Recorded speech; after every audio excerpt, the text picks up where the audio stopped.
अस्सलाम वालेकुम जी, मेरा नाम अबू बकर है। उम्मीद मल्टीमीडिया चैनल में आपको खुशामदीद कहते हैं। आज हम डे 19 में क्लास 9 फ़िज़िक्स पर बात करेंगे। चैप्टर नंबर 6 की हाफ एक्सरसाइज है। सबसे पहले हम एमसीक्यूज़ पर डिस्कस करते हैं। सबसे पहले एमसीक्यूज़ है जी, the work done will be zero. Work done उस वक्त ज़ीरो होगा when the angle between the force and the distance is, जब फोर्स और सिम्मत के दरमियान बनने वाला एंगल यानी डायरेक्शन के दरमियान, यानी जितना बॉडी आपने फोर्स लगाया तो फोर्स लगाने के बाद बॉडी ने जितना डिस्टेंस कवर किया, फोर्स और डिस्टेंस के दरमियान जो एंगल बन रहा है वो कौन सा होगा। तो इस क्वेश्चन का आंसर क्वेश्चन जो है वो एमसीक्यूज़ नंबर सी है, वो है जी 90 डिग्री। 90 डिग्री का एंगल होगा तब work done will be zero होगा, तब वर्क डन जो है वो सिफर काउंट होगा।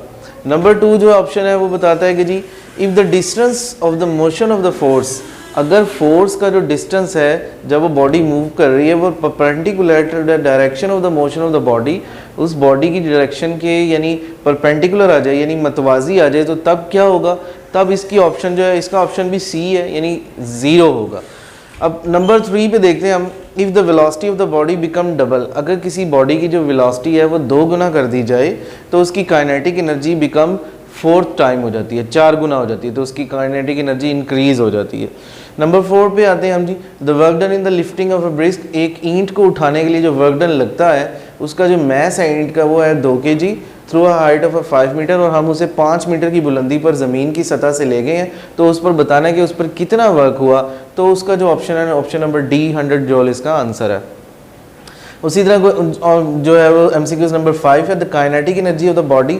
अब वो कहता है kinetic energy of the body जो है वो बताओ, कहते हैं अगर उसका मैस 2 kg और 25 जूल जो है उस पर वर्क हुआ हो तो उसकी काइनेटिक एनर्जी और उसकी स्पीड क्या होगी। तो काइनेटिक एनर्जी के फार्मूले से K = 1/2 mv² के फार्मूले से उसे निकाला जा सकता है। उसका ऑप्शन नंबर डी जो है वो जवाब है 5 मीटर पर सेकेंड।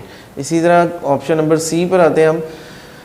क्वेश्चन नंबर 6 में वो हमें पूछ रहा है जी, which one of the following convert the light, ऐसा कौन सा मरहला है जिसमें जो है वो लाइट एनर्जी कन्वर्ट हो जाती है इलेक्ट्रिकल एनर्जी में। अब वो लाइट एनर्जी इलेक्ट्रिक एनर्जी में जो कन्वर्ट करता है वो ऑप्शन नंबर सी इसका जवाब है फोटो सेल, जो रोशनी की एनर्जी को जो है वो कन्वर्ट कर देता है इलेक्ट्रिकल एनर्जी में। इसी तरह एमसीक्यूज़ नंबर 7 पे बात करते हैं, when a body is lifted through a height, अगर एक बॉडी को उठाकर एक मखसूस बुलंदी पर ले जाया जाए तो उसका वर्क डन क्या होगा। तो उसमें वर्क डन की कौन सी शर्त होगी, आया काइनेटिक एनर्जी पाई जाएगी या फिर मैकेनिकल एनर्जी। तो उसके अंदर potential energy, option number C जो है वो इसका जवाब होगा, स्टोर्ड एनर्जी होगी, उसको हम पोटेंशियल एनर्जी कहेंगे। एमसीक्यूज़ नंबर 8 पे है, द एनर्जी स्टोर्ड इन अ कोल, यानी कोयले के अंदर जो एनर्जी स्टोर होती है वो कौन सी एनर्जी होती है, वो होती है जी ना ऑप्शन नंबर सी इसका जवाब है केमिकल एनर्जी। जब हम उसे हीट करते हैं तो वो केमिकल एनर्जी पैदा हो जाती है उससे।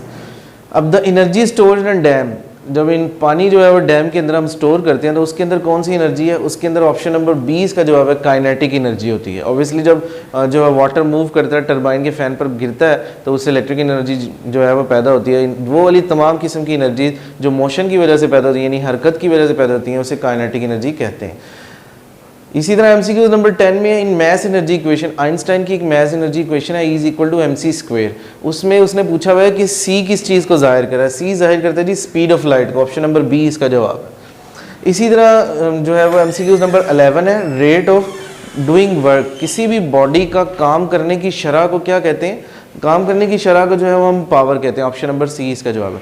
इसी तरह क्वेश्चन नंबर 6.2 जिसमें आपके वर्क के बारे में पूछा गया कि वर्क डन क्या होता है, उसकी डेफिनेशन लिखिए। ऑप्शन नंबर क्वेश्चन नंबर 6 में जो है पूछा गया काइनेटिक एनर्जी, 6.7 में पोटेंशियल एनर्जी की डेफिनेशन पूछी गई है और 6.13 में एफिशिएंसी की डेफिनेशन पूछी गई है। ये सारी की सारी बुक में और आपको थॉरली जो है वो रीड आउट करवा चुका हूँ मैं। बाकी नेक्स्ट हाफ एक्सरसाइज का हम जो है वो अगले लेक्चर में डिस्कस करेंगे। Thank you so much.